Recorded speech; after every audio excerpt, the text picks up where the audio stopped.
কথাটা শোনা মাত্রই রফিক আহমেদ তার বড় ছেলের গালে ঠাস করে একটা চড় মেরে দেন। ইতিমধ্যেই অনেকে কানাঘুষা করা শুরু করে দিয়েছে।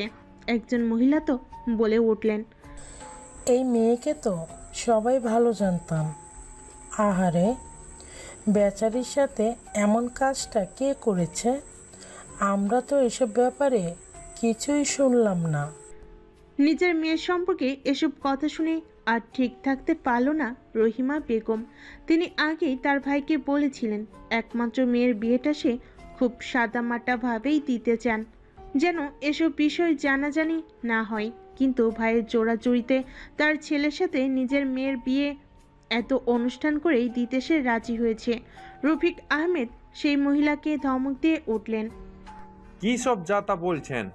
এমন কিছুই হয়নি মধুমিতা। রহিমার মেয়ে এর সাথে রায়হান, রফিকের ছেলে। খামোখা ওনাকে চুপ করিয়ে কি লাভ বাবা? উনি তো ঠিকই বলছেন। তোমারই তো এত বড় বিষয়টাকে ধামাচাপা দিয়ে দিয়েছো। বাবা রায়হান, চুপ থাক বাবা। আমি তোর ফুপি, তোর পায়ে পড়ি। এসব মিথ্যে অপবাদ আমার মেয়ের নামে তুই দিস না। মিথ্যে কেন বলছো পুপি? বলো, তোমার মেয়েকে রিয়াদ নামের ছেলেটা উঠিয়ে নিয়ে যায়নি? রাখেনি নিজের কাছে এক রাত? কিছু না করে ছেড়ে দিয়েছে বুঝি? শুরু হলো সবার মাঝে তর্কাতর্কি। এত সব কিছুর মাঝেও একজন চুপ করে বসে চেয়ে আছে তাদের দিকে। পায়ে তার আলতা, হাত ভর্তি মেহেদি, গয়না দিয়ে পা থেকে মাথা অবধি ভরপুর, চোখে টানা কাজল, গায়ে বিয়ের বেনারসি। মধুমিতার এসব আর কিছুই ভালো লাগছে না। বাবা বেঁচে থাকলে হয়তো এখন এসব তার সহ্য করতে হতো না। উঠে এক দৌড়ে বিয়ের স্টেজ থেকে নেমে দৌড়ে বাড়ির ভিতর চলে গেল সে। রহিমা বেগম দেখেও কিছু বলছেন না। সে জানে এখন কি হবে, গিয়েও কোনো লাভ নেই। রফিক আহমেদ ইতিমধ্যে বিয়ে বাড়ি থেকে সবার কাছে মাপ চেয়ে তাদের চলে যেতে বলেছেন, আর রায়হানকে ঘাড় ধাক্কা দিয়ে বের করে বলেছেন চোখের সামনে থেকে চলে যেতে। তবে পাড়ার আন্টিরা যেতে অনিচ্ছুক। তাদেরকে তো এখন কাটাঘাই নুনের ছিটা দেওয়া বাকি। মধুমিতা রুমের দরজা লাগিয়ে সেখানে বসেই কাঁদতে লাগলো আর জীবনের হিসেব কষতে লাগলো। মধুমিতা জাহান তুলি, ঢাকা মেডিকেলের ছাত্রী। ছোট থেকেই খুব চঞ্চল ও মেধাবী, লম্বা, চেহারা অনেক ফর্সা না হলেও মায়াবী। মধুমিতার বাবা নেই। মায়ের সাথে মামার বাড়িতে ছোট থেকে বড় হয়েছে সে। দাদার বাড়িতে মাঝে মাঝে যাওয়া হয় তাদের। রায়ন হলো তার মামার বড় ছেলে। একসময় এই রাহিনী মধুমিতাকে পাওয়ার জন্য ছিল পাগল, কিন্তু ভাগ্যে কি নির্মম পরিহাস, এই ছেলেই সবার সামনে মধুমিতাকে নিয়ে এত বড় একটা কথা বলে দিল। কথায় আছে না, মানুষ চেনা যায় বিপদে। কিছুদিন আগের ঘটনা, রিয়াদ নামের পাড়ার এক পকেটে ছেলে মধুমিতাকে খুবই বিরক্ত করত। একদিন মধুমিতা সহ্য করতে না পেরে ভার্সিটির সবার সামনে তাকে চড় মেরে দেয়। এইটা যেন কাল হয়ে দাঁড়ায় তার জন্য। রিয়াদের ইগো হার্ট হয়। সেদিন বিকেলে বাড়ি ফেরার সময় মধুমিতাকে জোর করে গাড়িতে তুলে নিয়ে যায় রিয়াদ। এক হোটেলে অজ্ঞান করে নিয়ে যায় ওকে, খারাপ কিছু করতে। তবে হয়তো সৃষ্টিকর্তা সহায় ছিল মেয়েটার। ওই দিন সেই হোটেলে ড্রাগস খুঁজতে একদল পুলিশ আসায় সবাইকে ধরে নিয়ে যায়। মধুমিতাকে অতিরিক্ত ডোজ দেওয়ার ফলে তার জ্ঞান ফিরতে সকাল হয়ে যায়। এদিকে রহিমা মেয়েকে না পেয়ে যেন পাগল প্রায়। মধুমিতাকে বাসি এনে রফিক ঠিক করে পাড়ায় এসব কিডন্যাপিং এবং বিষয় ছড়ানোর আগে তাড়াতাড়ি নিজের ছেলের সাথে বিয়ে দিবে বলে মধুমিতার। তবে রায়হানের মধুমিতার সতীত্ব নিয়ে সন্দেহ এখন আর, তাই সে মধুমিতাকে বিয়ে করতে চায় না। তবে মধুমিতা অনেকবার তাকে রিজেক্ট করেছে। সেই প্রতিশোধ নেওয়াটা এখনো বাকি, তাই বিয়ে বাড়িতে এত কাহিনী করলো সে। দেখলে গো ননদিনী, বিয়ে বাড়িতে সবার সামনে কি কাণ্ডটা না হলো। এখন হয়তো তোমার মেয়েকে আর কেউ বিয়ে করবে না। হালিম বানানোর জন্য মাংসগুলো কেটে টুকরো টুকরো করছিল রহিমা। তখনই রায়হানের মায়ের মুখে এমন কথা শুনে থেমে গেল সে।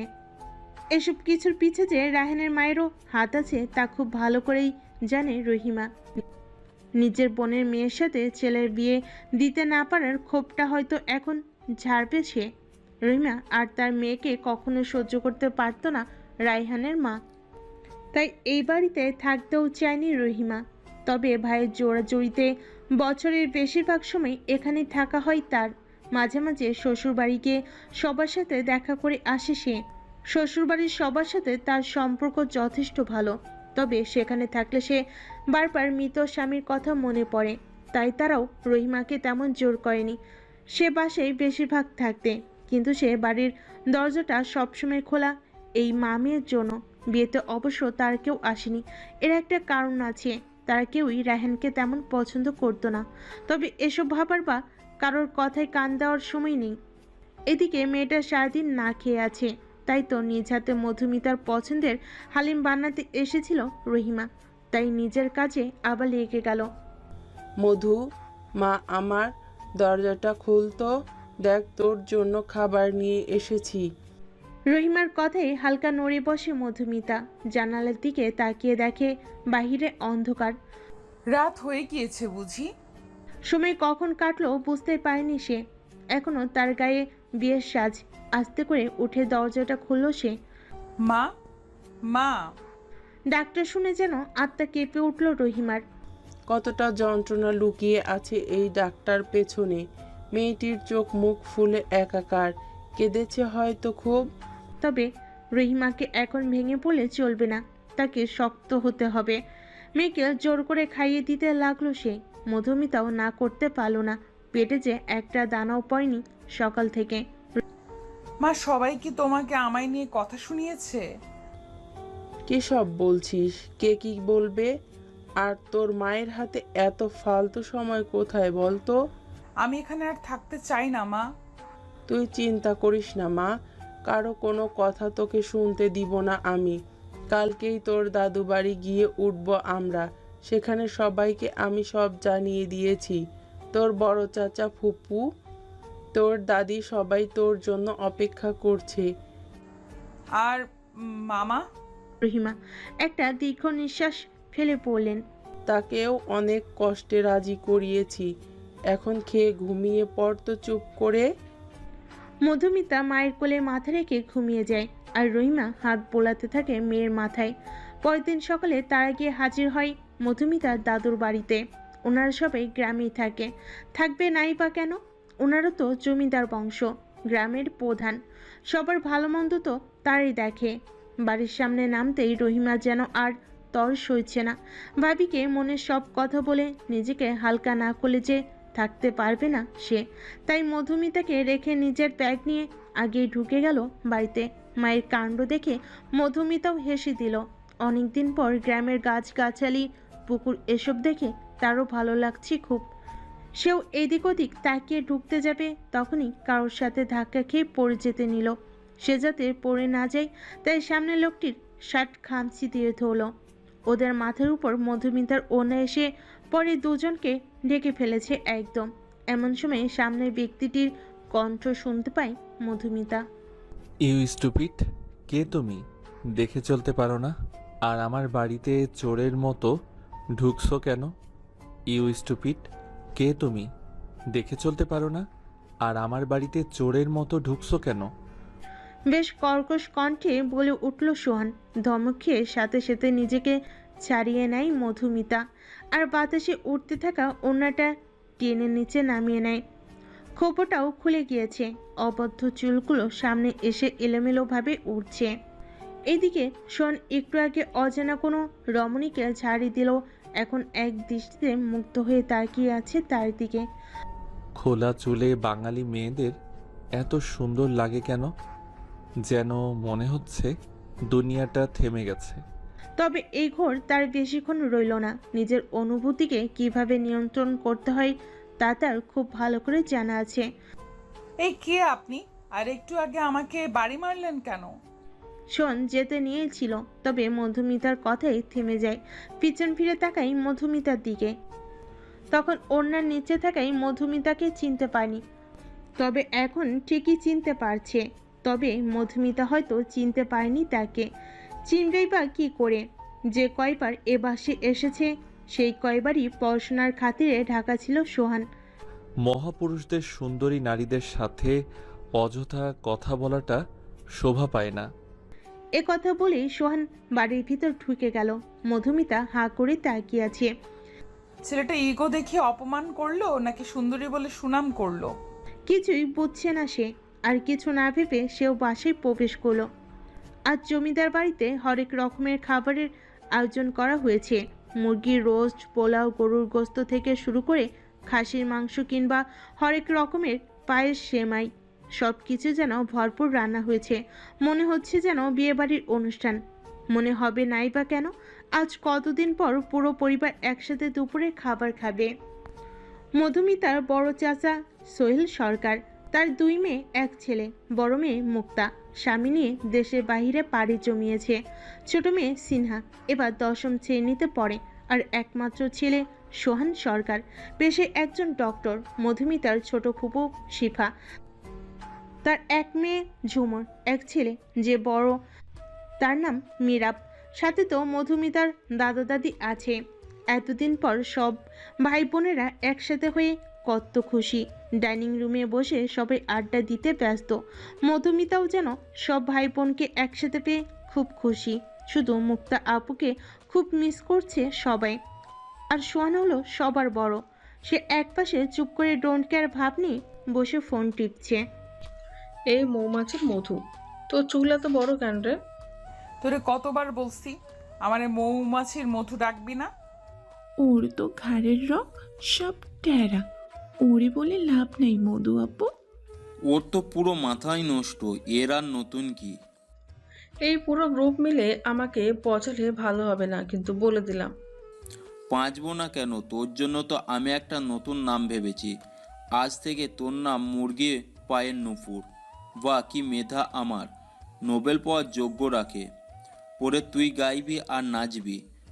ঝুমুর ঝুমুর নুপুর বাজে, মুরগি মারছে পাখনা, আয়া। থাক, বেচারিকে আর কেউ পচাবে না। ছোট আম্মু, রহিমাকে উদ্দেশ্য করে। দেখো সবাই আমাকে মানসিক নির্যাতন করছে। রহিমা সবাইকে পাশ দিতে দিতে, সবাই কার এত বড় সাহস আমার পরি মেয়েটাকে কথা শোনায়? এভাবে নিজেদের মধ্যকার খুনসুটি নিয়ে পড়ে আছে। আর সোহান যেন এসব চেঁচামেচিতে বেশ বিরক্ত হচ্ছে। সে ওদের সবার স্বভাবে সম্পূর্ণ বিপরীত। তার সবসময় শান্ত পরিবেশে থাকতে ভালো লাগে। গম্ভীর স্বভাবেরও বলা যেতে পারে। তবে চোখে চশমা পরে থাকা সিল্কি চুলের ছেলেটাকে চাইলেও কেউ ইগনোর করতে পারবে না। তবে সোহানকে এই মুহূর্তে ঝুমুর বাদে সবাই ইগনোর করে নিজেদের দুষ্টুমিতে ব্যস্ত। শুধু ঝুমুর একটু পরপর পানির গ্লাস হোক বা পায়েসের বাটি এটা ওটা এগিয়ে দিচ্ছে সোহানকে। এই বিষয়টা সিনাও কিছুটা খেয়াল করেছে। দুপুরের ভরপুর খাওয়া দাওয়া শেষে সবাই ভাত ঘুম দিয়েছে। তবে দোতলার বারান্দাতে দাঁড়িয়ে আছে মধুমিতা। আইসক্রিম খেতে ইচ্ছে করছে তার, তবে এখন কাকে বলবে আনতে। গ্রামের বাড়িতে তো সচরাচর সবখানে দোকানপাটও থাকে না। এক কাজ করা যায়, ফুপিকে রসমালাই বানিয়ে ফ্রিজে রাখতে বলেছিল মধুমিতা। দুধে চুবিয়ে রাখা গোল্লাগুলো ঠান্ডা অবস্থায় খেলে আইসক্রিমের মতোই লাগবে। মধুমিতাকে আর পাইকে দৌড়ে নিচে নামছিল, আবার কারোর সাথে সজোরে ধাক্কা খায়। আউচ! আবার তুমি? মধুমিতার মনে পড়ল সকালের কথা। তখন সোহানি তাড়াহুড়ো করে ঢুকছিল, তবে বকাটা দিয়েছে মধুমিতাকে। এখন প্রতিশোধ নেওয়ার সুযোগ। সোহানকে কিছু বলতে না দিয়ে এবার সেই বলা শুরু করলো। Q nonsense! কে আপনি? দেখে চলতে পারেন না? আর আমার রুমের সামনে চোরের মতো ঘুরছেন কেন? একটু আইসক্রিমও খুঁজতে দিবেন না নাকি? এ কথা বলেই মধুমিতা একটা ভোঁতর লাগায় ওকে আর পাইকে। সোহান পুরো ভ্যাবাচেকা খেয়ে গেছে। সবসময় সে সবাইকে কথা শোনায়, আজ এই দুদিনকার পিচ্চি মেয়ে তাকে কথা শোনালো। আর কি বলো, সে চোরের মতো রুমের সামনে ঘুরছে। পাশের রুমটাই তো তার, নিজের রুমেও যাবে না নাকি সে? এর বদলা সোহান সরকার ঠিকই পরে নিয়ে ছাড়বে। এদিকে বিকেলবেলা সবাই ঠিক করেছে আজ সবাই মিলে গ্রামের বড় জঙ্গলে ঘুরতে যাবে। ট্রুথ ও ডেয়ার খেলাও খেলবে ভাই বোন সব মিলে। তবে সোহান এসব খেলায় যেতে চায় না, কিন্তু বাবা সোহেলের জিদের কাছে হার মেনে ওকে ওদের দায়িত্ব নিতে হয়। ওরা সবগুলোই তো বাচ্চা মেন্টালিটি নিয়ে থাকে, তাই সাথে ম্যাচিউর কাউকে তো থাকা উচিত। সবাই অবশেষে জঙ্গলে এসে হাজির হলো। গাছগাছালিতে ভরা ঘন জঙ্গলে আলো আসছে খুব কষ্ট করে। মনে হয় যেন সন্ধ্যা হয়ে গিয়েছে। একটা খোলা জায়গায় সবাই গোল হয়ে বসেছে, মাঝে একটা বোতল। এখন ট্রুথ আর ডেয়ার খেলার পালা। প্রথমে মিরাব। গাছগাছালিতে ভরা ঘন জঙ্গলে আলো আসছে খুব কষ্ট করে। মনে হয় যেন সন্ধ্যা হয়ে গিয়েছে। একটা খোলা জায়গায় সবাই গোল হয়ে বসেছে, মাঝে একটা বোতল। এখন ট্রুথ আর ডেয়ার খেলার পালা। প্রথমে মিরাব মুখের দিক সিনহার দিকে এসে পড়েছে। টুথ নাকি দেয়ার? টুট। ক্রাশের নাম বল। মুরতাসিম আর হামজা। এরা তো পাকিস্তান ড্রামার নায়ক। একটা থাপ্পড় দিয়ে ড্রামা দেখা বের করে দিব একদম। সামনে এক্সাম, আর উনি পড়া বাদ দিয়ে ড্রামা দেখে? এই বয়সে ক্রাশ কি আবার? ভাইয়া, এগুলো কেমন ব্যবহার? এই জন্য তোমাকে আমরা আনতে চাইনি। নিজে তো পুরো আনরোমান্টিক হয়ে গিয়েছো, আমাদেরকেও এমন বানানো চাইছো নাকি? আমি বুড়ো আনরোমান্টিক? ঠিকই তো বলেছে। এত বড় হয়েছ, না করছো প্রেম, না করছো বিয়ে। বড় ভাইয়ের সাথে কিভাবে কথা বলতে হয় জানিস না? ম্যানার্স ভুলে গেলি নাকি? নিজে জানে না, আরেকজনকে শিখায়। সোয়ান কিছু বলতে যাবে, এর আগে ঝুমুর চিল্লিয়ে বলে উঠল, মধুমিতা, তোর গায়ে যোগ। এক চিৎকারে সবার কানের পর্দা প্রায় ফাটিয়ে দিয়েছে। গাছে বাড়ি খেয়ে ওর চিৎকারের আওয়াজ আবার প্রতিফলিত হচ্ছে। সবাই চোখ বন্ধ করে কানে হাত দিয়ে মাথা নিচু করলো। এত জোরে তো 10টা বক্স একসাথে বাজালেও আওয়াজ হয় না। এদিকে ভয়ে মধুমিতা সিনহাকে এমনভাবে চেপে ধরছে যেন ওর দম যায় যায়। সোহান ভাইয়া হেল্প, ওকে ছাড়িয়ে নিজের কাছে নিও, দম আটকে গেল আমার। যত ঝগড়া করুক বনি তো। সোহান আর কিছু না ভেবে মধুমিতাকে ছাড়িয়ে নিজের কাছে নিল। মধুমিতার আর এত কিছু হুঁশ নেই। ও সামনের ব্যক্তির বুকে মাথা রেখে শক্ত করে জড়িয়ে ধরল তাকে। সোহান যেন মধুমিতার প্রতিটা কাঁপুনি অনুভব করতে পারছে। নিজেকে প্রচুর আনকমফোর্টেবল লাগছে তার। কোনোদিন কোনো মেয়ে এতটা কাছে আসেনি তার। একটু পর মধুমিতা শান্ত হলে এক ঝটকায় সরে যায় সে। ইস, কি লজ্জা! তার এমন রিয়াকশন দেখে সোয়ান সহ বাকিরা সবে হেসে দিল। বাহ, কি রোমান্টিক! একটা ঘষে দেব। এখানে রোমান্টিক কিছু হয়নি, দুর্ঘটনা শুধু।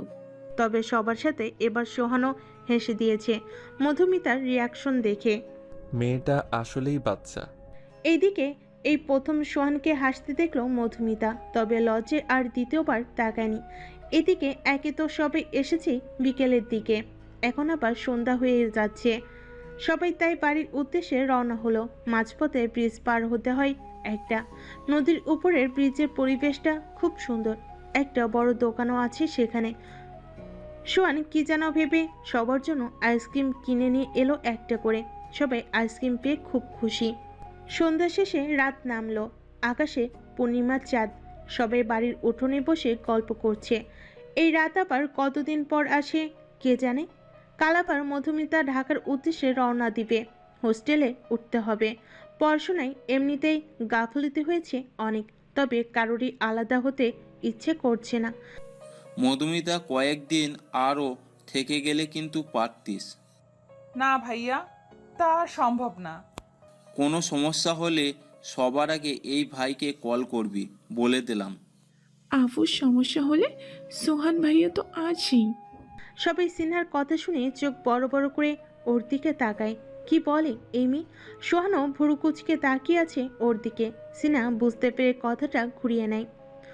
না মানে সোহান ভাইয়াও তো ঢাকায় থাকে, তাই বললাম। হ্যাঁ তো, আমি কারো দায়িত্বের বোঝা টানতে ঢাকা যাচ্ছি নাকি? তো আমি কি কাউকে বলেছি আমার বোঝা টানতে নাকি? আজব, কিছু মানুষ সবসময় বেশি বোঝে। ব্যাস ব্যাস, হয়েছে। এই মৌমাছির মধু, তুই না খুব ভালো মেহেদি দিতে পারিস, দিয়ে দিবি আমাকে? এই যে নিয়ে এসেছি, দে। মধুমিতা এক এক করে সবাইকে মেহেদি দিয়ে দিচ্ছে। মীরাবেরও নাকি মেহেদি দিতে ইচ্ছে করছে, তাই মধুমিতা ওর হাতটা টেনে কোলে নিয়ে মেহেদি দিয়ে দিচ্ছে। তবে সোহানের কেন জানি বিষয়টা ভালো লাগেনি, তাই সে সেখান থেকে উঠে ঘরে চলে গেল। ভাবি আমার কথাটা আরেকবার ভেবে দেখবেন কিন্তু। খুব বিনয়ের সাথে কথাটা বলল মরিয়ম বেগম, সোহান সিনহা মুক্তার মা। ভেবে তো দেখবই ভাবি, তবে আপনি তো সব জানেনই আমার বাচ্চা মেয়েটার ওপর গত কিছুদিনে কি ঝড়টাই না গিয়েছে। তাই এসব ব্যাপারে আমি ওকে এখনই কিছু বলতে চাইছি না। এখন কেন বলবেন? কিছুদিন যাক, তখন না হয় বুঝিয়ে বলবেন। ঘরের মেয়ে আমরা দূরে কেন দিব? ঘরের মেয়ে ঘরেই রেখে দিব। তাদের এসব কথা আড়লে দাঁড়িয়ে শুনছে সিনহা। এই একটা বাজে স্বভাব ওর, সবার কথাই শুধু আড়ি পাতা। তাদের দেখার আগেই আবার আস্তে করে সরে গেল সে। তার ছোট মাথায় যা বোঝার সে বুঝে গিয়েছে। পরের দিন সকালে আজ মধুমিতা ঢাকায় ফিরে যাবে। সব ব্যাগ গুছিয়ে বিদায় নিচ্ছে সবার থেকে। সোহানও আজ না চাইতেও ঢাকায় ফিরতে হচ্ছে। বাবার করা আদেশ, হোস্টেলে ঠিকভাবে মধুমিতাকে পৌঁছে দিয়ে তবেই নিজের ফ্ল্যাটে যেতে পারবে সোহান। তাই সে নিজের ব্যাগটা কাঁধে নিয়ে মুখ গোমরা করে দাঁড়িয়ে আছে। কিছুক্ষণ পর একটা অটো আসলো ওদের নিতে। এই অটো সোজা রেল স্টেশনে গিয়ে থামবে। ট্রেনে করে ঢাকা যাবে ওরা। মধুমিতা তো খুব খুশি, এই প্রথম ট্রেনে উঠবে সে। 90 দশকের মতো প্রেমের গল্প আর উপন্যাসে ট্রেনে প্রেম হওয়ার সম্পর্কে শুনেছে, সে হিসাব নেই। এখন কোনোভাবে নিজেও তেমন কাউকে পেয়ে গেলেই হয়। অতঃপর ট্রেন চলছে তার নিজের গতিতে। মধুমিতা জানালার পাশের সিটে বসেছে। পাশে সোহান কিছুটা দূরত্ব বজায় রেখে বসেছে। সামনে এক বয়স্ক দম্পতি বসে আছে। মধুমিতা জানালা দিয়ে তাকিয়ে বাহিরের গতি দেখছে। কোন ফাঁকে যে চুলগুলো খুলে গিয়েছে খেয়াল নেই তার। সমানে পাল্লা দিয়ে উঠছে সেগুলো। সোহান কিছুটা বিরক্ত হয়েই বলে, তোমার কি কোনো হিজাব নেই? আছে, কেন? বাহিরে চলাফেরা করলে হিজাব পরবে, নয়তো চুলগুলো এমন টাইট করে বাঁধবে যেন প্রয়োজনে ছিঁড়ে যায়, কিন্তু খুলে না যায়। আচ্ছা। সামনে বসে থাকা বয়স্ক দম্পতি ওদের কথা শুনে মুচকি মুচকি হাসছে। একজন বোরকা পরা, আরেকজন পাঞ্জাবি, মাথায় টুপি। দেখছো গিন্নি, ঠিক আমাদের মতো এক সময় আমরাও এমন ছিলাম। মনে আছে কোথাও গেলে কিভাবে আমি তোমার কাপড় পরার বিষয়ে খেয়াল করতাম? তা আর বলতে, তা বাবা। সোহানকে উদ্দেশ্য করে, বিয়ে হয়েছে কতদিন হলো? তাদের কথা শুনে দুজনেই কিছুটা হতভম্ব হয়ে পড়ল। একে অপরের দিকে তাকালো। এই স্বামী স্ত্রী হয়তো তাদের কাপল ভাবছে। না না দাদি, আপনি ভুল ভাবছেন। ইনি আমার চাচাতো ভাই হয়, আমার স্বামী না। হ্যাঁ হ্যাঁ, আমরা অবিবাহিত। থাক, আর বলতে হবে না। আমরা এখন বুড়ো হলে কি হয়েছে? এক সময় জমিয়ে প্রেম করতাম, লুকিয়ে লুকিয়ে কত দেখা করেছি ট্রেনে। তোমারও তো তাও চাচাতো বলেছ। একবার তোমার দাদি এক শিক্ষকের সামনেও পড়েছিল, আমাকে সোজা আপন ভাই বানিয়ে দিয়েছিল। হা হা হা, এ দিনগুলোর কথা কি বলবো আর। চিঠিতে কথা হতো আমাদের, কখনো কখনো চিঠি আসতে এত দেরি হতো যেন মন চাইতো গিয়ে জেনে আসি কি লিখছে। দোয়া করি তোমরাও যেন ভালোবাসার পূর্ণতা পাও। মধুমিতা কি করবে না বুঝে অসহায় দৃষ্টিতে সোহানের দিকে তাকালো। সোহানও বুঝে গিয়েছে এদের আর বলে বোঝানো যাবে না, তাই প্রসঙ্গ এড়াতে সে তাদের রুমটার বাইরে চলে গেল। মধুমিতা অবশ্য এই সুযোগে তাদের লাভ স্টোরি শুনতে ব্যস্ত। কিছুক্ষণ পর সোহান ঝালমুড়ি, আলুর চপ, হাবিজাবি নিয়ে এসেছে সবার জন্য। মধুমিতা না বলেও ও বুঝেছে এত সময় ওর ক্ষুধা লেগেছে নিশ্চয়ই। ঝালমুড়ি দেখে তো মধুমিতা অনেক খুশি। ঢাকায় আসতে আসতে প্রায় দুপুর হয়ে গেল। এই দম্পতি এই স্টেশনে নামবে না, পরেরটাই নামবে। তাই তাদের থেকে বিদায় নিয়ে মধুমিতা আর সোহান নেমে যায় নিজেদের গন্তব্য স্থানে। চারপাশে জমে থাকা পানি আর ভেজা ভেজা পরিবেশ দেখে মনে হচ্ছে বৃষ্টি হয়েছে কিছুক্ষণ আগে। সোহান আর মধুমিতা পাশের রেস্তোরাঁয় কিছু খাওয়া দাওয়া করে নিল। এবার মধুমিতাকে হোস্টেলে দিয়ে সোহানের নিজের ফ্ল্যাটে যাওয়ার পালা। নামার আগে অবশ্য মধুমিতা সোহানকে একটা থ্যাঙ্কস জানিয়েছে। তারপর হোস্টেলের গেট দিয়ে ঢুকে গেল মধুমিতা। ভাবছে আর হয়তো সোহানের সাথে দেখা হবে না, তবে সোহান ভাবছে অন্য কিছু। একটা ডেভিল হাসি দিয়ে সে তার ফ্ল্যাটে চলে গেল। অনেকদিন পর আজ ভার্সিটিতে ক্লাস করতে যাচ্ছে মধুমিতা, সাথে বান্ধবী মিশমিও আছে। ভার্সিটিতে নাকি এই ডিপার্টমেন্টে নতুন স্যার এসেছেন, ঢাকা মেডিকেলেরই ডক্টর। দুজন মাঠে হাঁটছে আর কথা বলছে। মুরগি খায় ধান, নতুন স্যার আমার জান। পাগল হলি? দুধ মাখন দই খাই, আমি শুধু নতুন স্যারকে চাই।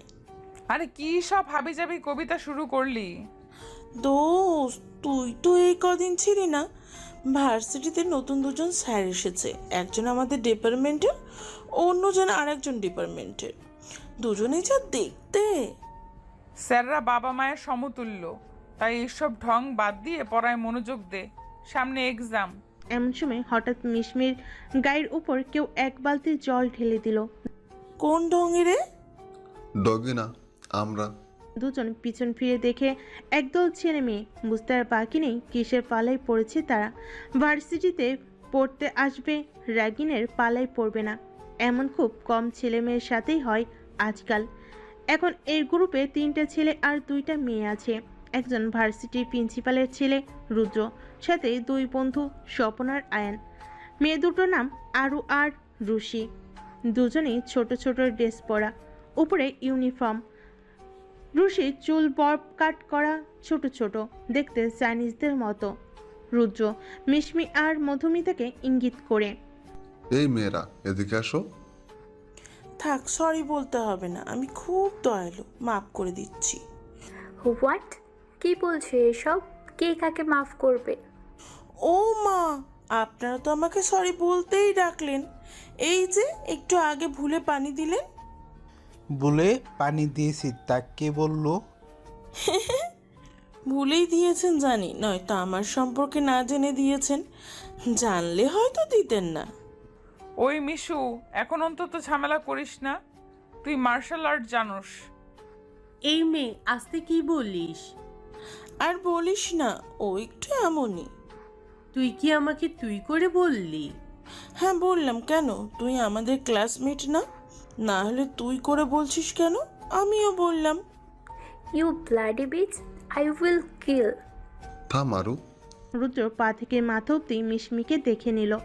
অত্যাধুনিক পোশাকের ছোঁয়া না থাকলেও মোটামুটি একটা লং স্কার্ট আর ফুলহাতার শার্ট, উপরে গলায় পেজ দেয়া ওড়না, মাথায় ছোট একটা হিজাব আছে। দেখি মেয়েটার সাহস আছে, মানতে হবে।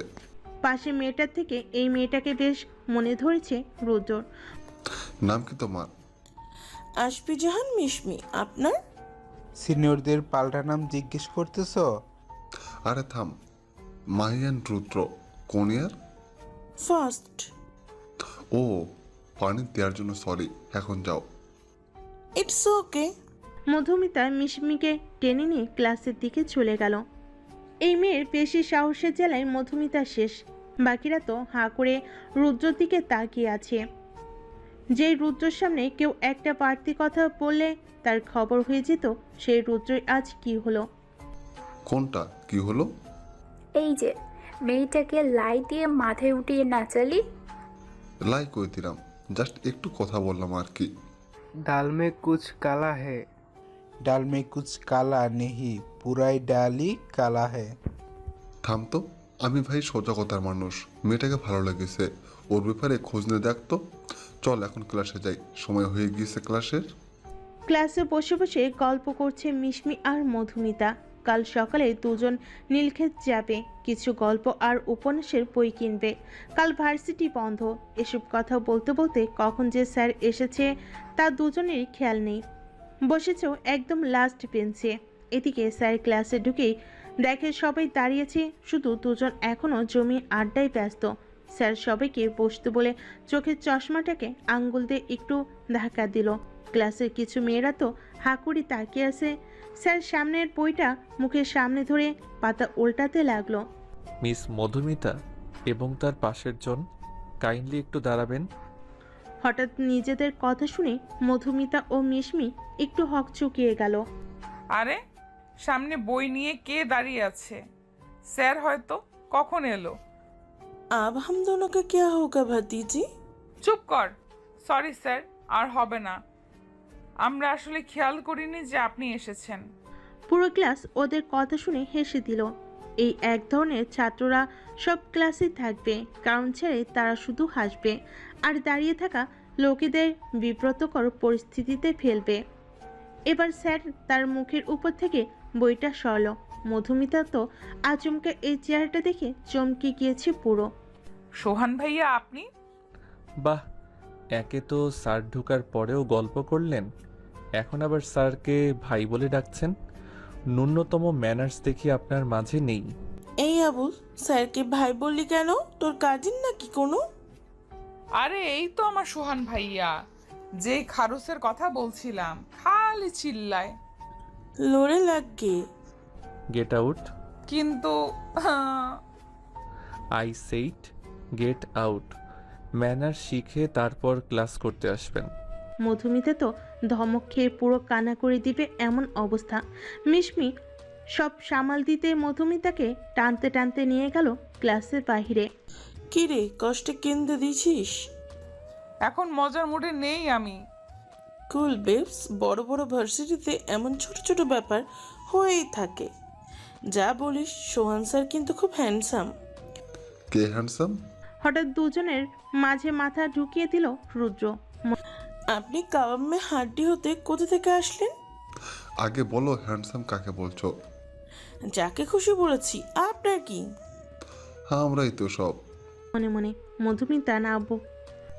কিছু না, কাল আমরা ফ্রেন্ডসরা নীলক্ষেত যাব, ভাবলাম তোমরা তো নতুন, তোমাদেরও নিয়ে যাই। কিন্তু ভাইয়া ক্লাসে তো সবাই নতুন, শুধু আমরাই কেন? ঠিক বলেন, আমরা কেন? ইয়ে মানে সকালে পানি দিলাম না, তাই সরি হিসেবে এমনটা বললাম। মধুমিতা না বলতে যাবে, কিন্তু মিশমি চিল্লিয়ে বলল, যাব। মিশু, আরে থাম তো, আমরা তো এমনিতেও কাল যেতে চেয়েছিলাম, তাদের সাথে গেলেই বা কি? কিন্তু আমার একটা শর্ত আছে। কি? আমার বইয়ের টাকা আপনি দেবেন। ওকে ডান, আজ তাহলে গেলাম। রুদ্র যেতে দেরি, মধুমিতার মিশমিকে কিলঘুষি মারতে দেরি না। আরে আরে কি করছিস, থাম না। এসব কি মিশমি? রাগ করছিস কেন? কেউ আমার উপর ফিদা হয়ে বসে আছে, আমি একটু ফায়দা নেব না?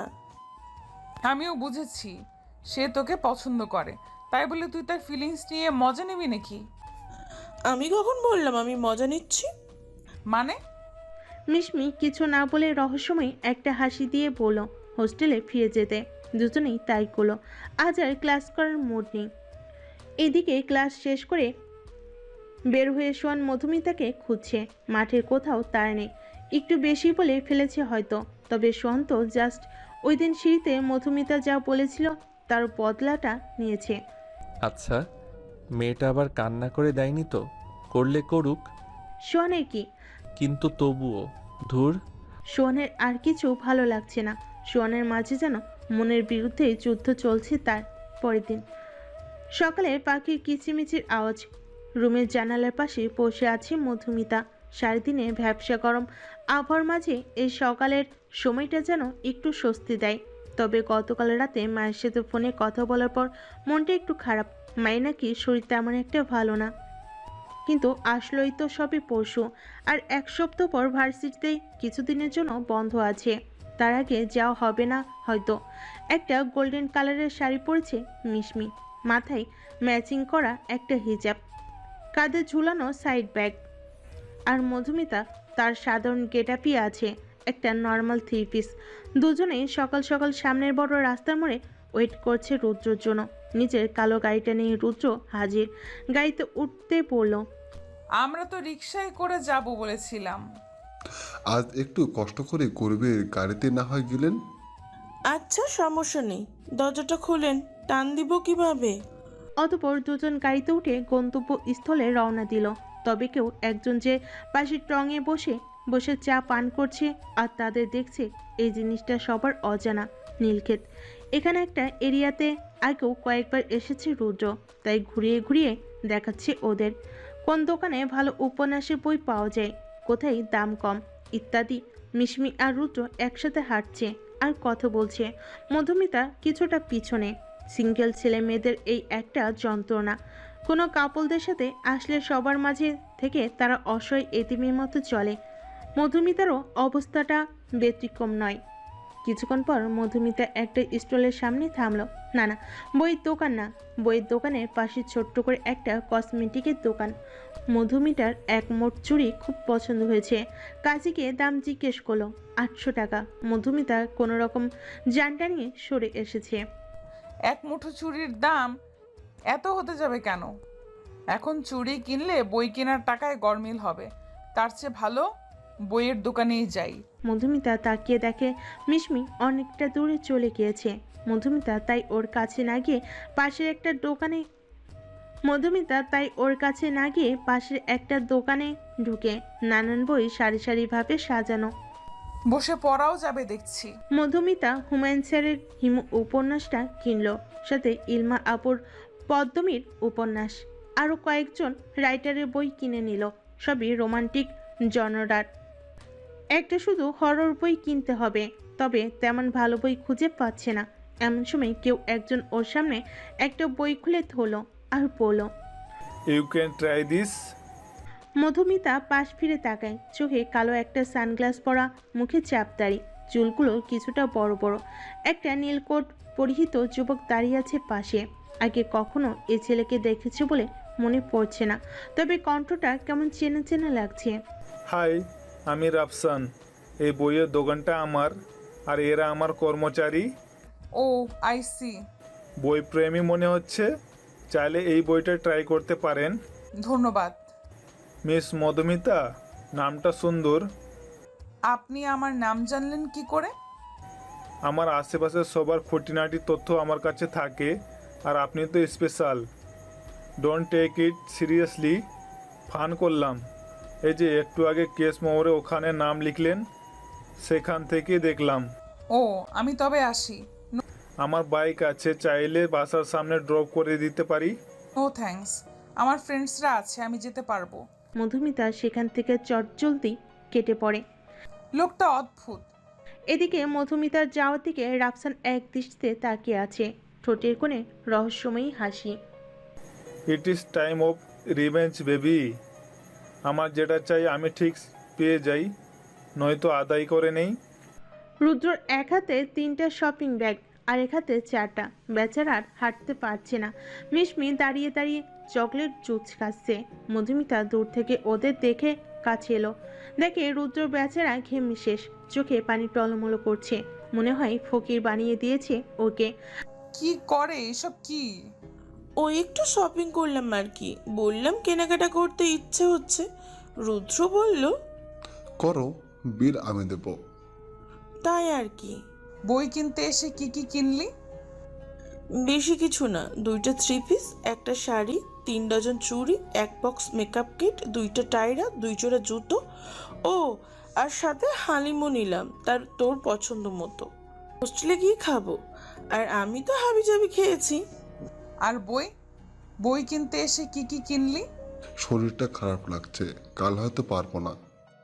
কালকের কথা কখন বললাম? 1 সপ্তাহ পর ভার্সিটি বন্ধ, তখন না হয়। থাম তো। আচ্ছা ভাইয়া চলেন, আর কিছু কিনতে হবে না। সারা রাস্তা আর রুদ্র একটা কথাও বলেনি, অথচ আসার সময় সে কি গল্প মিশমিও বুঝেছে। ডোজটা বেশি হয়ে গেছে, এত নিতে পারবে না ও। হোস্টেলের সামনে আসতেই মধুমিতা আগে ভাগে গাড়ি থেকে নেমে চলে যায়। মিশমি নামতে গিয়েও থেমে যায়। কিছু বলবে? আজ একটু পরীক্ষা করে নিলাম, আপনার ধৈর্য কেমন? সারা জীবন পারবেন নাকি? মানে? সব কথা বলতে হয় না, কিছু কথা বুঝে নিতে হয়। মিশমি গাড়ি থেকে নেমে চলে গেল। রুদ্র এক পলকে তাকিয়ে রইল তার দিকে। তবে কি রুদ্র যা ভাবছে? মেয়েটা তাই বুঝলো। দেখতে দেখতে প্রায় 1 সপ্তাহ কেটে গিয়েছে। সোয়ানের সাথে মধুমিতা ওই দিনের পর থেকে আর একটা কথাও বলেনি। ক্লাস টাইমে শুধু ক্লাস করেছে চুপচাপ। সোয়ান কয়েকবার আগ বাড়িয়ে কথা বলতে আসলো, মধুমিতা এড়িয়ে চলেছে। এইদিকে মিশমির সাথে রুদ্রর প্রেমটাও বেশ জমেছে। আজ সবাই যে যার বাড়ি বেড়াতে যাবে, মিশমির তাই মন খারাপ। এর অবশ্য একটা কারণ আছে। মিশমি অনাথ, মধুমিতা তাই জোর করেছে খুব ওর সাথে যেতে, তবে মিশমি যাবে না। রুদ্র তো আছেই ওর জন্য, তাই শেষমেশ মধুমিতা একাই যাওয়ার সিদ্ধান্ত নেয়। বাস স্টেশনে এসে দাঁড়িয়ে আছে মধুমিতা, কানে মোবাইল। ওপাশ থেকে বড় আম্মু সোহানের মা বলে দিচ্ছে কোন গাড়িতে উঠবে। মধুমিতা আবার রাস্তাঘাট তেমন চিনে না, আসার সময় তো ট্রেনে করে এসেছিল সোহানের সাথে। সোহানের মায়ের কথা মতো একটা বাসে উঠে পড়ল সে। 3 নাম্বার সারিতে এক পাশে 2টো সিট ফাঁকা, ওখানে জানালাটার পাশের সিটটাই বসলো সে। কিছুক্ষণ পর বসে থাকতে থাকতে ঘুমিয়ে গেল সে। এই আরেক ঝামেলা, গাড়িতে উঠলেই তার ঘুম। এইদিকে তার পাশে যে কোনো ছেলে বসেছে, তার সেই দিকে খেয়াল নেই। অনেকটা পথ পেরিয়ে গাড়িতে তেল দেওয়ার জন্য এক জায়গায় থামলো বাস। মধুমিতার ঘুম ভাঙল, জেগে বুঝলো সে অপরিচিত কারোর কাঁধে মাথা রেখে ঘুমোচ্ছিল। তাড়াতাড়ি সরে যায় সে, উপরে তাকে ভূত দেখার মতো চমকে যায়। আপনি? অন্য কাউকে এক্সপেক্ট করছিলে বুঝি? না, মানে আপনিও বাড়ি যাচ্ছেন? ফর ইয়োর কাইন্ড ইনফরমেশন, ওই বাড়িটা আমারও। বড় ছেলে হওয়ায় একটু বেশি আমার। তুমি তো বিয়ে করে পরের বাড়ি চলে যাবে, তাই ওই বাড়িকে বাবার বাড়ি বলবে। তোমার বাড়ি হবে তোমার শ্বশুর বাড়ি। মধুমিতা কিছু না বলে মুখ ফুলে অন্যদিকে ঘুরে। এই ছেলেটা সবসময় তাকে কথা শোনায়। সোহান ওর চেহারা দেখে হাসছে। মেয়েটা কিউট। বাসে তেল ভরতে সময় লাগবে।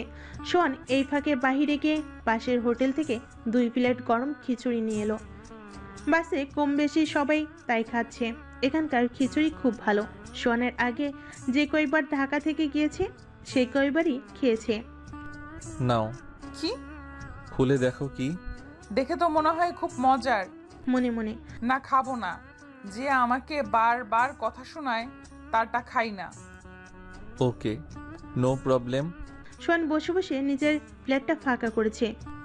কেমন লোক রে বাবা, আরেকবার সাধবে না? মধুমিতারও খিদা পেয়েছে। নিজ থেকে এখন কিছু এনে খেলে আবার লজ্জা পেতে হবে, কিন্তু নাকের কাছে ঘ্রাণও তো লুঙ্গি ডান্স করছে। এই তো আরেকবার জিভে কামড় দিল। এই জানালার গ্লাস দিয়ে আমায় দেখো কেন? আপনাকে কোথায় দেখলাম আজব? বাহির দেখছি। শেষবারের মতো বলছি, ঢং না করে খেয়ে নাও। মেয়েদের বাড়তি ঢং আমার ভালো লাগে না। আপনি বললেই আমার শুনতে হবে বুঝি? যদি না খাই কি করবেন? কোলে বসিয়ে খাইয়ে দিব। কোলে বসে খাবা? মধুমিতার চোখ বড় বড় হয়ে গিয়েছে সোহানের কথা শুনে। এটা কেমন কথা? লোকটার লজ্জা নেই নাকি? আবার এত জোরে বলেছে যে বাসের সবাই তাকিয়ে আছে। সোহান নিজেও কিছুটা ইতস্তত বোধ করল। মুখ ফসকে কি যাতা বলছে। এই মেয়ের সামনে যেন তার আরেকটা পার্সোনালিটি জেগে ওঠে। মধুমিতা তাড়াতাড়ি খিচুড়ি প্লেটটা পাশ থেকে ছো মেরে নিয়ে খেতে শুরু করে। একটু পর সোহান একটা কোন আইসক্রিম আর কিছু হাবিজাবি নিয়ে আসে মধুমিতার জন্য। ধরো, তোমার তো আবার খাওয়ার পর মিষ্টি কিছু না খেলে ভালো লাগে না।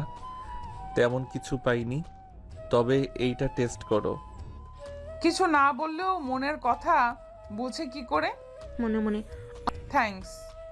বারবার থ্যাঙ্কস দিবে না তো, শুনতে ভালো লাগে না। খাও। আর রাস্তায় যে জ্যাম পড়বে একটু পর, বাড়ি যেতে যেতে রাত হবে হয়তো। অতঃপর রাতের আকাশে আজ অর্ধচাঁদ দেখা যাচ্ছে। বাসের লাইটটাও বন্ধ। মধুমিতা জানালার পাশের সিটটায় বসে এখনো হেলান দিয়ে ঘুমোচ্ছে। কিছু চুল উড়ে এসে কপালে পড়ছে বারবার।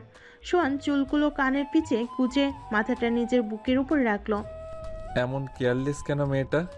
জানালার বাহিরে প্রায় অর্ধেক মাথা বের হয়েছিল। সোহান মধুমিতাকে বুকে রেখে ওর শরীরটা হালকা গরম। জ্বর আসবে নাকি মেয়েটার? কপালে হাতের উল্টো পিঠ দিয়ে দেখে আসলে গরম হচ্ছে শরীরটা। কোটটা গায়ের উপর দিয়ে ঢেকে দিল। আর একটু ঘুমাক মেয়েটা।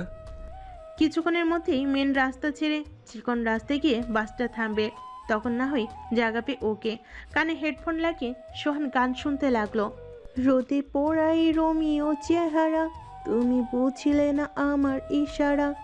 লোকে পাগল বলুক মাতাল বলুক, আমি তোমার পিছু ছাড়বো না।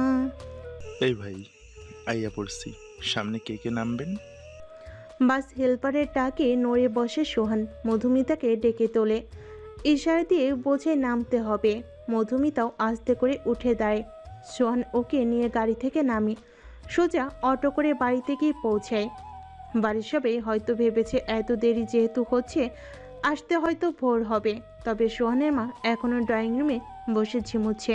মধুমিতাকে নিজের রুমে পাঠিয়ে সোহান ওর মায়ের সাথে কথা বলতে লাগলো। মধুমিতার জ্বরের ব্যাপারও পড়ল। সোহানের মা নিজে না গিয়ে সোহানের কাছে ওষুধ দিয়ে বলল মধুমিতাকে খাইয়ে দিতে। সোহান কিছুটা ইতস্তত বোধ করলো। তার মা নিজে না গিয়ে সোহানকে কেন এত রাতে অন্য মেয়ের রুমে পাঠাচ্ছে। মায়ের কথাবার্তা শুনে মনে হলো মায়ের হাব ভাব তেমন একটা ভালো না। কি মতলবে ডাকলো কে জানে। সোহান আর কিছু না ভেবে ওষুধ নিয়ে মধুমিতার রুমে গেল। দরজাটাও খোলা।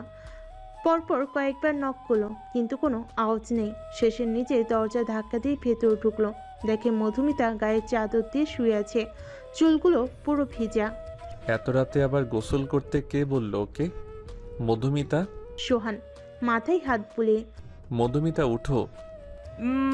হুম। আরে উঠো একটু, ওষুধ খেয়ে আবার ঘুমাবে। মধুমিতা আস্তে আস্তে চোখ খুলো, ভালো করে খেয়াল করে দেখে এটা সোহান। চটজলদি উঠে বসে। মাত্র গোসল করে গেঞ্জি আর স্কার্ট পরে বের হয়ে শুলো। গায়ে ওড়নাটাও নেই। চাদরটা গায়ের উপর আরেকটু টেনে উঠালো। সোহানও বুঝতে পেরে অন্যদিকে তাকায়। সরি, আমার এত রাতে তোমার রুমে আসা ঠিক হয়নি। আসলে মা পাঠিয়েছে। ওষুধটা খেয়ে নাও। আর আমি পাশের রুমে আছি, কিছু লাগলে ডাকবে। দরজাটা লাগিয়ে ঘুমাও। সোহান তাড়াতাড়ি উঠে নিজের রুমে চলে গেল। নিঃশ্বাস খুব জোরে জোরে চলছে। এমন লাগছে কেন তার? এই মেয়েটা যে খুব কাছে টানছে সোহানকে। সোহান নিজের ফোন বের করে গ্যালারির একটা ছবি দেখতে লাগলো। মধুমিতার ঘুমন্ত ছবি। না না, কেমন সোহান, নিজেকে কন্ট্রোল করতে হবে। তোমার ওর প্রতি অনুভূতিটা ঠিক কি সেটা সম্পর্কে আগে তুমি নিজে শিওর হও। টিনেজার ছেলে মেয়ের মতো অল্পতেই এত আবেগী হওয়াটা তোমার মানায় না। Control your self. সকালবেলা আজ সকাল সকাল বাড়িতে রান্নার আয়োজন শুরু হয়েছে। বাড়ির একমাত্র জামে যে এতদিন পর মেয়ে নিয়ে আসবে, আপ্যায়নে যেন কোনো কমতি না হয়।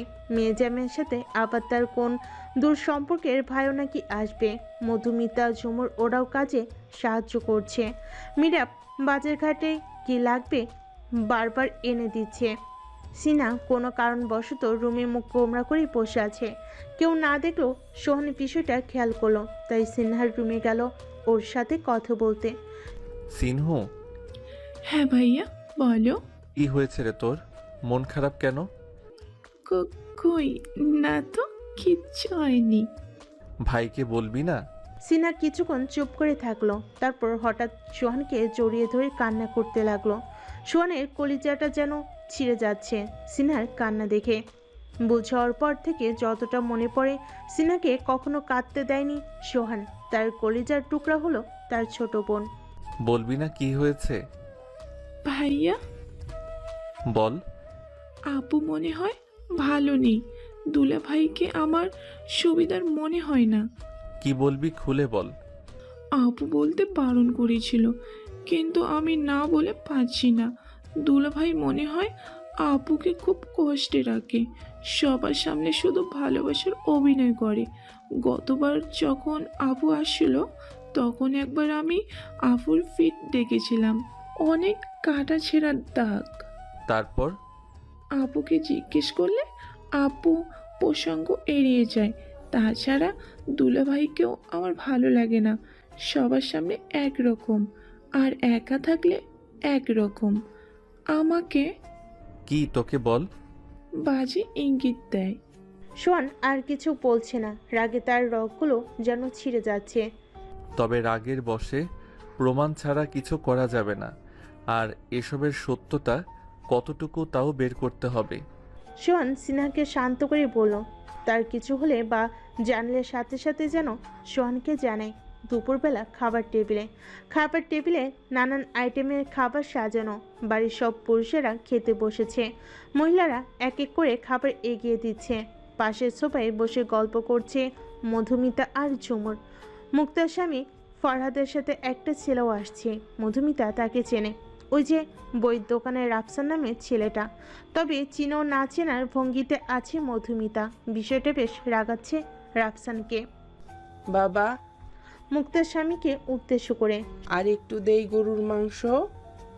এত খেতে তো পারবো না, তবু যেহেতু দিতে যাচ্ছেন দেন।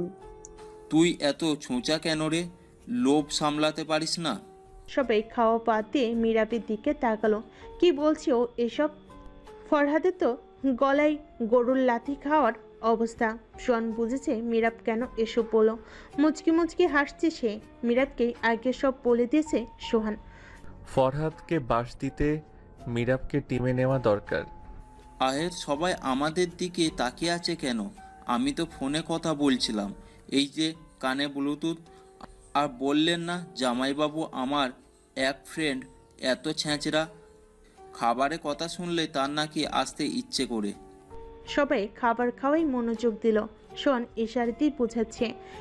দ্বিতীয় ডোজ দিতে হবে এবার। এদিকে সবার খাওয়া শেষ। সবাই উঠল। ফরহাদ দিব্যি খেয়ে যাচ্ছে। ফরহাদ খাওয়া শেষে দই মুখে দিবে, ঠিক তখনই জীবনে কি চোখ দেখেছ নাই লুবানা?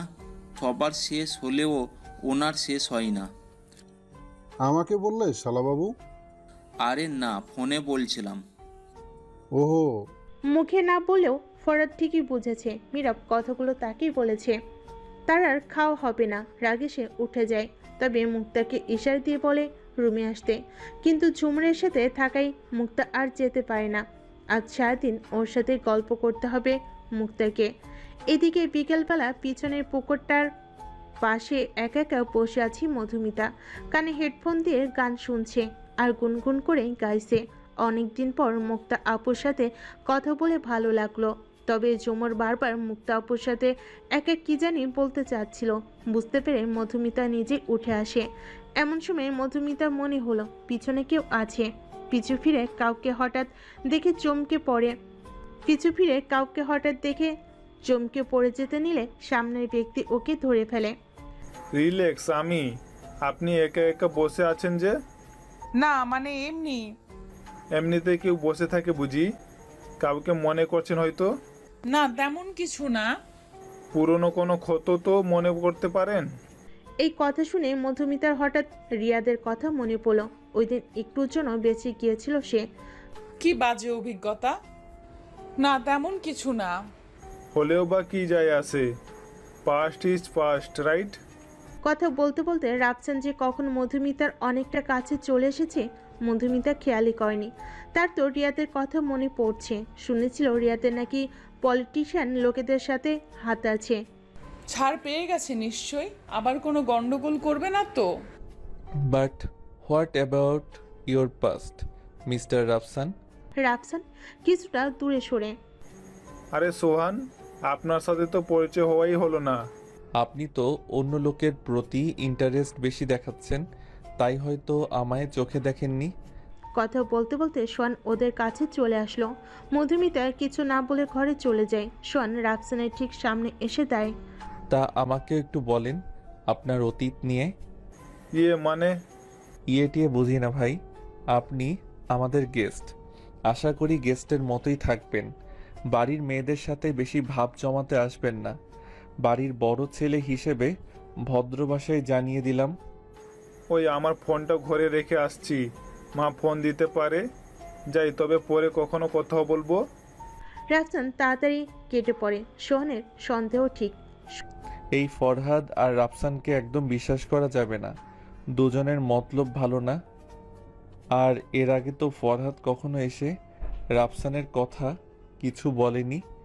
এবার কোথা থেকে নিয়ে আসলো একে? টনের তো এবার একটু খোঁজ নিয়ে দেখতে হবে এই ছেলের সম্পর্কে।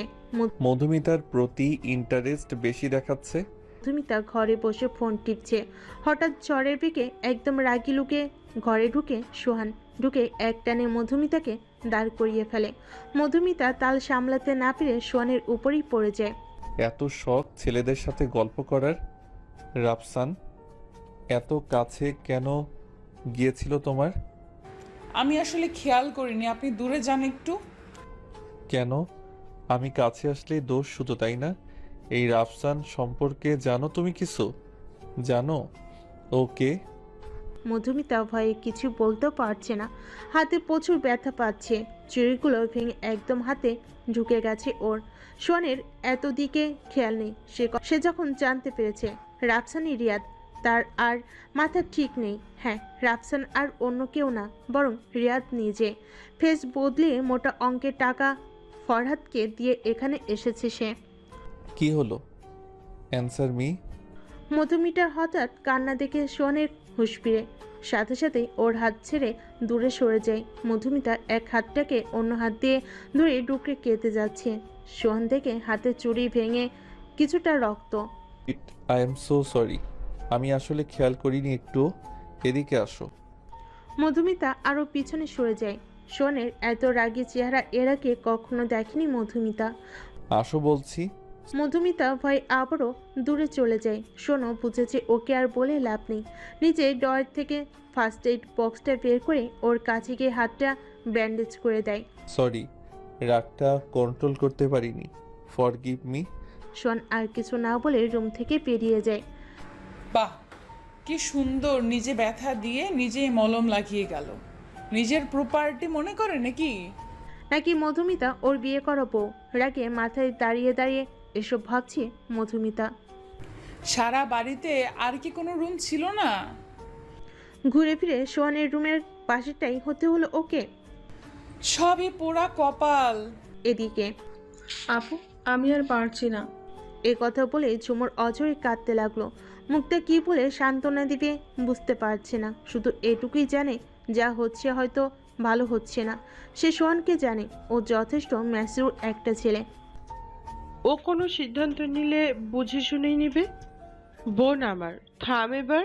আমি তো তোকে আগেই বলেছি, সোহান তোকে আর সিনহাকে একই মনে করে, নিজের আপন বোন মনে করে তোকে। তুই কেন এখনো ওকে ভালোবেসে কষ্ট পাচ্ছিস? কেন আসবো না আপু? মধুমিতাকে তো সোহান ভাই বোন ভাবে না, তাহলে আমাকে কেন বোন ভাববে? মধুমিতার প্রতি তো তার টান খুব। তোর হয়তো কোনো ভুল হয়েছে। কোনো ভুল হচ্ছে না আপু। আমি রাত হোক বা বিকেল, যখন তখন সোহানকে মধুমিতার রুমে যেতে দেখি। সোহান নয়তো পুরুষ মানুষ, কিন্তু মধুমিতা, ওকে বারণ করতে পারে না সোহানকে? নাকি ওর চরিত্রের দোষ? ছি ঝুমুর, এসব কি ভাষা শুনলাম? তোর কষ্ট হচ্ছে, কিন্তু ভুলে যাস না মধুমিতাও এবারে মেয়ে, আর আমি আমার ভাইকে চিনি। ওর মন সত্যিই যদি মধুমিতার জন্য কোনো ফিলিংস থেকে থাকে, তবে ও সব ভেবে চিন্তেই এগোবে। বা আপু, এখন তুমিও তোমার ভাইয়ের পক্ষ নিচ্ছ? আমি কারো পক্ষ নিচ্ছি না ঝুমুর। আমি জানি তোর যন্ত্রণা কতটুকু। কাউকে ভালোবাসলেও তাকে না পাওয়ার যন্ত্রণাটা আমি জানি। প্লিজ তুই সোহানকে ভুলে যা। মুক্তা আর কিছু না বলে নিজের রুমের দিকে পা বাড়ালো। তবে ঝুমুর এখন কি করবে? তার তো আর সহ্য হচ্ছে না। মধুমিতাকেও এখন খুব বাজে লাগছে তার। এদিকে ফরহাদ নিজের রুমে বসে তার প্রেমিকার সাথে কথা বলছে। তবে সে জানে না সেই রুমে কেউ লুকিয়ে তার ভিডিও বানাচ্ছে। ট্রাস্ট মি জান, আমি তোমাকে অনেক ভালোবাসি। এই গাইয়া ভূতকে তো খালি জমিদারি বংশ দেখে বিয়ে করেছিলাম। আরে না না, তেমন কিছু না। ও তো আমার রক্ষিতা হওয়ারও যোগ্য না। দেখলে গা গুলিয়ে বমি আসে। কোথায় ও আর কোথায় তুমি? হ্যাঁ, একবার শুধু টাকাগুলো হাতিয়ে নেই, তারপর বাড়ি থেকে পালাবো। ওইদিকে রিয়াদ নামের ছেলেটার কথা বলেছিলাম না, ও হয়তো এতক্ষণে ওর নিজের কাজ শুরু করে দিয়েছে। যা জানার যা বোঝার সবটা হয়ে গিয়েছে সোহানের। আরও কিছু প্রমাণ জোগাড় করে সে মধুমিতার রুমের দিকে রওনা হলো। প্রমাণ জোগাড়ের ঝামেলায় রিয়াদের কথা বলতেই ভুলে গেছে মধুমিতাকে।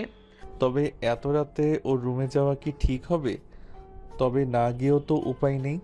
রিয়াদ যদি কিছু করে বসে। সোহান মধুমিতার রুমের সামনে এসে দেখে রিয়াদ দাঁড়িয়ে আছে।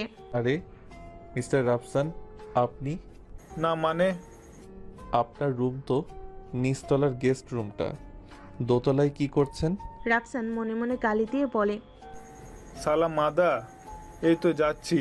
তা আপনি কি করছেন? বউয়ের কাছে আসছি। ওহো, হোয়াট? মা, আপনি জানেন না, মধুমিতা ইজ মাই ওয়াইফ, আমার একমাত্র বউ। আচ্ছা, আমি যাচ্ছি। রাফসান তাড়াতাড়ি নিচে নেমে গেল। ও তো জানতো মধুমিতার যে কাজিনের সাথে বিয়ে ঠিক হয়েছে সে বিয়ে ভেঙে দিয়েছে। তবে কি সোয়ানের সাথে বিয়ে ঠিক হয়েছিল? বিয়েটা ভাঙেনি? এদিকে সোয়ান বুঝে গিয়েছে মধুমিতাকে একা রাখাটা সেফ না, তাই নিজেই ওর রুমে ঢুকে গেল। এই মেয়েকে মাঝে মাঝে থাপ্পড় দিয়ে দাঁত ফেলিয়ে দিতে ইচ্ছে করে। মেয়ে হয়ে রুমের দরজা লাগায় না, কেমন বদভ্যাস এটা। সোয়ান ওর রুমে গিয়ে দেখে পুরো অন্ধকার। কিছু না বলে দরজা লাগিয়ে পাশের সোফায় শুয়ে পড়ে। মীরাব কোনো কারণবশত বাড়ির সবাইকে বাড়ির ড্রয়িং রুমে জড়ো করেছে। মধুমিতা আর সোয়ানকে ডাকতে গিয়েছে মুক্তা। সোয়ানের রুম ফাঁকা। মধুমিতার রুমে নক করতে সোয়ান চোখ ডলতে ডলতে দরজা খুলে দুজন দুজনকে দেখে যেন ভূত দেখার মতো চমকে গিয়েছে। তাড়াতাড়ি রুম থেকে বের হয়ে মুক্তাকে নিয়ে নিজের রুমে যায়। আর মধুমিতা এখনও চিৎপতাং হয়ে ঘুমাচ্ছে। সোহান, হে হে মাই সিস, তুই যেমনটা ভাবছিস তেমন কিছু না কিন্তু। প্রেম করেছিস আর যা করেছিস কোনো কিছু অতিরিক্ত ভালো না। তুই জানিস বাড়িতে বাহিরের লোক আছে। সামহাও এই বিষয়টা গ্রামে জানাজানি হলে কি হবে? সবাই মধুমিতাকেই খারাপ বলবে। আর এটা গ্রাম, শহর না। তোর কোনো এক্সকিউজ কাজে দিবে না। ডুড, তুই যেমন ভাবছিস তেমন কিছু না, আমার কথাটা শোন। নিচে আয়, মীরাব সবাইকে আসতে বলেছে। মুক্তা আর কিছু বলে না, মধুমিতাকে ডাকতে যায়। ওর রুমে সার যে কেউ ছিল তা সে জানে না। সে দিব্যি ঘুমিয়ে যাচ্ছে চাদর গায়ে দিয়ে। মুক্তা একটা দীর্ঘশ্বাস ফেলে কিছুটা স্বস্তি পায়। না, দুজনের মাঝে এখনো এমন কিছু হয়নি। তবে ওরা আজকালকার মেয়ে ছেলে মেয়ে, কিছু হলেও হয়ে যেতে পারে। বাড়ির বড়দের জানতে হবে এই বিষয়ে। মধুমিতাকে ডেকে নিচে নিয়ে যায় সে। এদিকে নিচে সবাইকে একসাথে করে ফরাদের সব কুকর্মের কথা ফাঁস করছে মীরাব। প্রমাণও সব হাতের মুঠোয়। সাথে সাথে মরিয়ম বেগম অসুস্থ হয়ে পড়েছেন। এই জানোয়ারদের চোখের সামনে থেকে সরা, আমি আর পারছি না। মা, সামলাও নিজেকে। কিছুক্ষণ পর পুলিশ এসে ওদের ধরে নিয়ে যায়। মুক্তা একপাশে মূর্তির মতো দাঁড়িয়ে আছে। ও ভাবিনি এত সহজে জানোয়ারের হাত থেকে রক্ষা পাবে সে। মীরাব শক্ত করে মুক্তার হাত ধরে রেখেছে। এসব অশান্তির মাঝে মীরাবের হাতটা ধরে যেন মুক্তা কিছুটা শান্তি পায়। ডুব দেয় অতীতের স্মৃতিতে। কলেজ লাইফে সেই প্রেম। একসময় খুব ভালোবাসতো মীরাব মুক্তাকে। মুক্তা যে বাসতো না এমন নয়। ওই যে পরিবার, কেউই বলতে সাহস পায়নি কাউকে। তবে আজ এতদিন পর মীরাবের করা প্রতিটা প্রার্থনা যেন আল্লাহ পূরণ করেছে। মন থেকে কাউকে এতটা চাইলে হয়তো উপরওয়ালাও তাকে দিয়ে দেয়। অতঃপর দিন শেষে সন্ধ্যায় আকাশটা আজ আলো ফুটেছে। রাত হলো, চারিদিকে আলো। হবে বাই না কেন? পূর্ণিমার রাত যে। বাড়িতে একটু শব্দ হচ্ছে না। সবার উপর দিয়ে যে ধকলটা গিয়েছে। পুরো শান্ত পরিবেশ। হালকা বাতাসও বইছে চারিদিকটায়। বারান্দায় দাঁড়িয়ে আছে মধুমিতা। খোলা চুলগুলো তুলছে। বারান্দায় থাকা ডিম কেচারটাও দুলে দুলে হালকা আওয়াজ করছে, অনেকটা পিয়ানো বাজানোর মতো। পাশে দাঁড়িয়ে আছে সোয়ান। কোনো এক খেয়ালে হারিয়ে থাকায় কখন যে পাশে কেউ এসে দাঁড়িয়েছে তা দেখেনি মধুমিতা। এদিকে অনেকক্ষণ যাবৎ হাতে মলম নিয়ে দাঁড়িয়ে থাকতে থাকতে শেষে নিজে গিয়ে মধুমিতার হাতটা ধরল। মধুমিতা পাশ ফিরে তাকায়। সোয়ানের বুকটা ধক করে ওঠে। চোখে এখনো 2 ফোঁটা পানি টলমলো করছে। কেঁদেছে হয়তো খুব। নাকটাও একদম টকটকে লাল হয়ে গিয়েছে। গোলাপি ঠোঁট দুটো বারবার কাঁপছে। সোয়ান সাথে সাথে চোখ সরিয়ে নেয়। আর তাকানো যাবে না, নয়তো এই নেশাকে আর আটকানো যাবে না। নিশ্চিত একটা অঘটন ঘটিয়ে ফেলবে সোহান আজ রাতে। নীরবতা ভেঙে সোহানি বলতে লাগলো, মলম নিয়ে এসেছিলাম, রেখে যাচ্ছি, মনে করে লাগিয়ে নিও। আর কাঁদবে না একটু? এই বলে যেই না সোহান যেতে নিবে, মধুমিতা ওর হাতটা ধরে ফেলল শক্ত করে। এই প্রথম মধুমিতা নিজে থেকে সোহানকে আটকালো। সোহান আবারও ওর দিকে তাকিয়ে চোখ সরিয়ে নেয়। কি বলবে তাড়াতাড়ি বলো, তারা আছে আমার, যেতে হবে। থেকে গেলে হয় না? খুব একা লাগছে। সব খারাপ শুধু আমার সাথেই হয় কেন? মায়েরও আজ মন ভালো নেই, কার কাছে গিয়ে কাঁদবো আমি? একটু থেকে যান না প্লিজ। কিন্তু মধু। মধুমিতা আর কিছু না বলে হঠাৎ সোহানকে শক্ত করে জড়িয়ে ধরে। কেন জানি এই মানুষটার প্রতি এক প্রকার অন্ধবিশ্বাস জমে গেছে মধুমিতার মনে। সোহানের বুকে যেন মাথা রেখে তার সব দুঃখ শেষ। এইদিকে সোহান কি করবে বুঝতে পারছে না। নিজেকে এই মেয়ের থেকে দূরে সরাতে না পারছে পুরোপুরি নিজে করে নিতে। আর মধুমিতারও আজ কোনটা ভুল কোনটা সঠিক বোঝার অবস্থা নেই। মধুমিতা, এখন একটু ঘুমাও, ভালো লাগবে। যা বলার সকালে বলো। আমি এখন তোমার সাথে এভাবে থাকতে পারবো না। আমার সাথে কেন? বাচ্চাদের মতো আবদার করো না প্লিজ, তোমার অবস্থা এখন ভালো না। একটা আবদার পূরণ করা যায় না বুঝি? না, যায় না। সোহান নিজেকে মধুমিতা থেকে ছাড়িয়ে চলে যেতে নেয় কি যেন ভেবে, আবার ফিরে এসে মধুমিতার কপালে একটা ভালোবাসার পরশ এঁকে দেয়। এরপর নিজের রুমে চলে যায়। আর এক মুহূর্ত থাকা যাবে না এই মেয়ের সামনে। মধুমিতাও আস্তে করে খাটে শুয়ে পড়ে। মা, আসবো? হাই মা, জিজ্ঞেস করার কি আছে? কিছু বলবি? সোহান আর মধুমিতার ব্যাপারে কিছু বলবো। জানি কি বলবি, আমি খেয়াল করেছি সব। ওরা আজকাল কার ছেলে মেয়ে? যদি কিছু... সোহানের প্রতি আমার বিশ্বাস আছে, ও এমন কিছু করবে না। কিন্তু মা, কাল তোর মামা আসবে বুঝলি? এর মাঝে মামা আসলো কোথা থেকে? আসেনি, আসবে। কাল মধুমিতা আর সোহানের বিয়ে। কি এত তাড়াতাড়ি? আর ওদেরকে তো বলা হয়নি। আমি জানি ওরা একে অপরকে পছন্দ করে। রহিমা মধুমিতাকে কালকে মানিয়ে নেবে, আর সোহান তো পুরোই পাগল। এখন বললে ও এখনই রাজি। হঠাৎ এমন সিদ্ধান্তের কারণ? একবার এক সন্তানের ভালোবাসার পথে কাটা দিয়ে নিজের মতন জোর করে অন্যজনের সাথে ঘর বেঁধে দিয়েছিলাম। তার ফল যে খুব তেতো হয়েছে, আর কাউকে কষ্ট দিতে চাই না। মুক্তে দেখলো তার মায়ের চোখে পানি। ঠিকই তো, এসবের জন্য কিছুটা হলেও তার মা দায়ী। তার মা তার আর মিরাবের ব্যাপারটা জানতো, তবে সমবয়সী হয় ব্যাপারটা তিনি মানতে চাননি। জোর করে বড়লোক ছেলের সাথে বিয়ে দিয়ে দিয়েছেন। তার শাস্তি হয়তো পুরো পরিবার পাচ্ছে। সেই ভুলটা হয়তো দ্বিতীয়বার করতে চান না মরিয়ম বেগম। সোহান আর মধুমিতার পর তোর আর মীরার ব্যাপারটাও সবাইকে জানিয়ে দিস। সবাই খুশি, বই কি কষ্ট পাবে না। তা দেখা যাবে। মুক্তা একটা দীর্ঘশ্বাস ফেলে নিজের রুমের দিকে রওনা হলো। ওইদিকে বাড়ির বাকিরা আগে থেকে সোহান আর মধুমিতার বিয়ে দিতে যাওয়ার ব্যাপারটা জানে। কারোর কোনো আপত্তি নেই, শুধু একজন দূর আকাশে তাকিয়ে চোখের জল ফেলছে। নিজের ভাগ্যের প্রতি দয়া হচ্ছে ঝুমুরের, তবে অভিযোগ নেই কোনো। হয়তো এটাই ভাগ্যে ছিল। সবটাই এবার হাসি মুখে মেনে নিবে সে। পরের দিন সকালে মধুমিতা ঘুম থেকে উঠে দেখে বাড়িটাকে আজ অন্যরকম লাগছে। কিছু পাড়া প্রতিবেশী আত্মীয়রাও এসেছে। মধুমিতাকে নিয়ে ওর মার রুমে আসে। সোহান আর মধুমিতার বিয়ের ব্যাপারে সবটা জানে ওকে। আমার এই বিয়েতে আপত্তি নেই, কিন্তু মা, জানোই তো গতবার কি হয়েছিল। নিজের পায়ে দাঁড়াতে চাই আমি। তাই তো সাদামাটা ভাবে বিয়েটা দিতে চাচ্ছি। আর বিয়ে উপলক্ষে ভাবছি অনাথ আশ্রমের বাচ্চাদের খাইয়ে দিব। আগে বললো তো সোহানকে তোর কেমন মনে হয়? একজন ব্যক্তিত্ববান পুরুষ, যার মনে হয়তো আমার প্রতি সমুদ্র সমান প্রেম আছে। তোর কি মনে হয় এমন ছেলে এমন কিছু করবে যাতে তোর মত নেই? তুই নিশ্চিত থাক, সোহান রাইহানের মতো না। ওর নামটা না উঠালেও পারতে। জীবনে দুই ধরনের পুরুষ দেখলাম, এক রিয়াদ রায়হানদের মতো, আর এক সোহান মিরাবদের মতো। রায়হানের অবস্থা ভালো নেই, পাপের সাজা পৃথিবীতেই পাচ্ছে। মানে?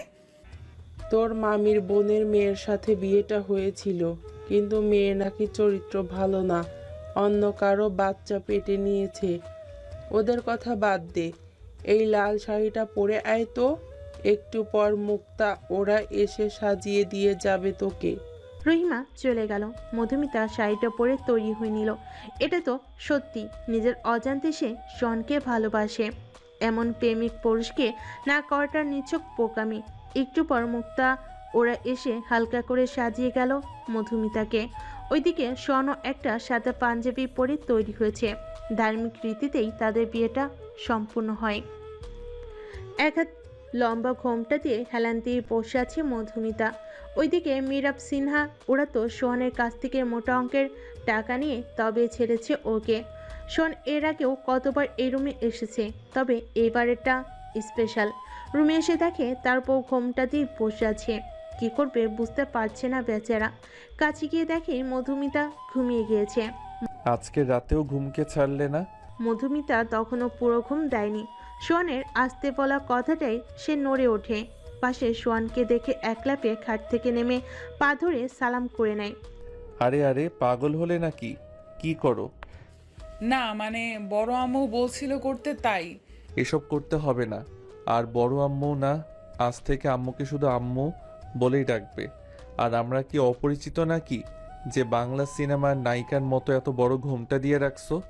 এখন কি আমাকে বাংলা সিনেমার নায়কের মতো সোফায় ঘুমাতে হবে?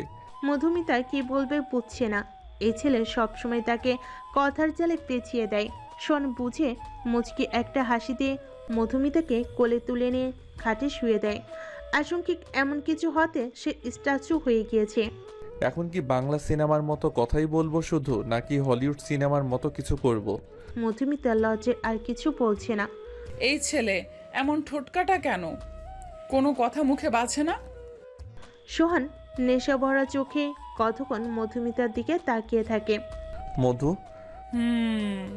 তোমার মাঝে হারানোর অনুমতি দিবা?